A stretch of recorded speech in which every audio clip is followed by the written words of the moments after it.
C'est le légume emblématique du cirque de Salazie. Le chouchou pousse ici partout, dans les cours, à flanc de montagne et particulièrement dans les champs. Sergio Victoire est agriculteur à Marapuldo et sur 4 hectares d'exploitation, il produit chaque année 250 à 300 tonnes de chouchou bio. Chouchou, aujourd'hui à Salazie, je dirais quasiment tous les agriculteurs, étant agriculteurs sur Salazie, toutes les boucles n'ont chacun un petit morceau de trait, même qu'il fait de l'élevage, qu'il fait autre chose, mais il a toujours du chouchou. Aujourd'hui, 95% des agriculteurs à Salazie n'ont un morceau de trait de chouchou. Hein. Il ne peut pas être agriculteur à Salazie, je ne pas un chouchou.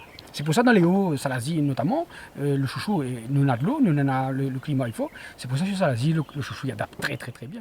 Plus qu'un légume, le chouchou fait partie du patrimoine de ce cirque, si bien qu'une fête lui est consacrée chaque année. Et pour cette 14e édition de la fête du chouchou, producteurs, transformateurs et forains se retrouvent à Helbourg. Le public pourra découvrir ici le chouchou dans tous ses états. Et là, sur l'expo, nous on a 4 modèles de confiture, 4 variétés.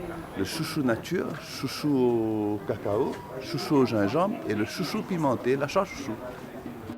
Les 12, 13 et 14 mai, Salazie et Helbourg fêtent le chouchou. L'entrée est gratuite pour découvrir tout le savoir-faire des agriculteurs et les produits du terroir.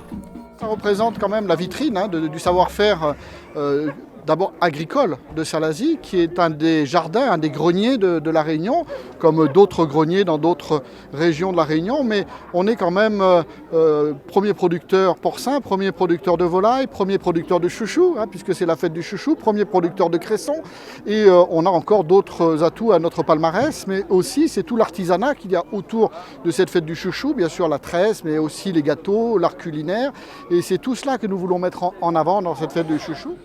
Mais c'est aussi le lieu où on vient rencontrer l'agriculteur, on vient aussi comprendre sa vie. Je pense que c'est une fête du terroir. On va parler de tressage de chouchou, paille de chouchou. Enfin, tous les dérivés de chouchou aujourd'hui sont mis à l'honneur. Et surtout, madame et monsieur l'agriculteur, madame et monsieur qui vivent sur un territoire où ils ont besoin de l'agriculture. Et l'agriculture a besoin d'eux pour donner aux autres à manger.